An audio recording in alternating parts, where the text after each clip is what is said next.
our next guest has a lot going on. Julianna Zobrist is a pop artist, a speaker, and a mother of three.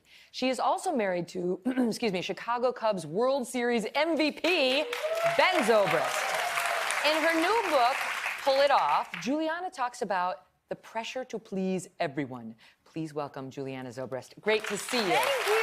Thank you so much. So first of all, this is the most incredible outfit I've ever seen in real life, in person. So People say I get dressed in a massive Crayola box, so I just didn't want to disappoint. I wish I had tried harder today. No. You're beautiful. The overall message of the book is empowerment, but it doesn't. You are very open about how not everything is rainbows and unicorns and Crayola boxes in your life. You're married to this big baseball star. In the beginning, not so easy. Yeah, it was difficult. You know, we were struggling with being newlyweds and traveling all the time, and it was hard on our marriage. I know that a lot of people have been in similar situations, and I think the hardest thing, though, was I had this perception of fearlessness that we're taught, like, be fearless or don't care what anybody thinks, and all of a sudden I'm like, okay, well, then I have to keep my mouth shut because this is really hard. I'm having fear right now. This is fearful. This is hard. And so really that's what the book is addressing is although circumstantially our lives are so different, that we all are inundated with fear, and we all have insecurities, and what are the tools? Like, give me some tools to actually fight them and press through and use our fear as a catalyst instead of avoiding them. I hate when people call me fearless. I'm not fearless, I'm human. Yes, so you have to find courage in the fearful moments, but fear is a normal human emotion. So how do you find it?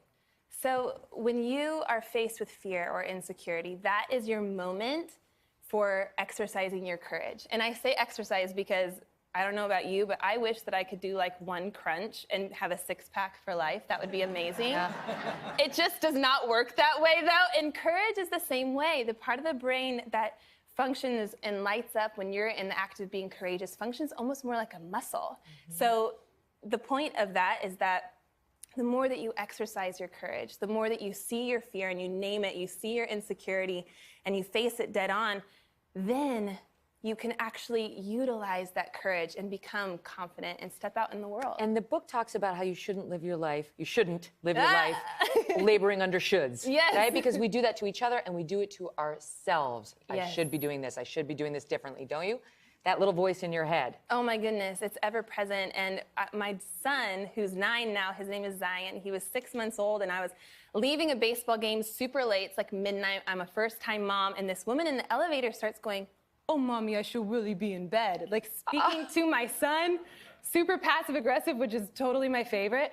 And see what I did there? And I should really be in bed. And I'm like, you're probably right. I don't know what I'm doing. I'm a first-time mom. Right. And thank you so, for the gratuitous guilt trip, yeah, stranger. Yeah, I know, totally. But what I realized is that she was shoulding on me, S-H-O-U-L-D, and I was shoulding on myself.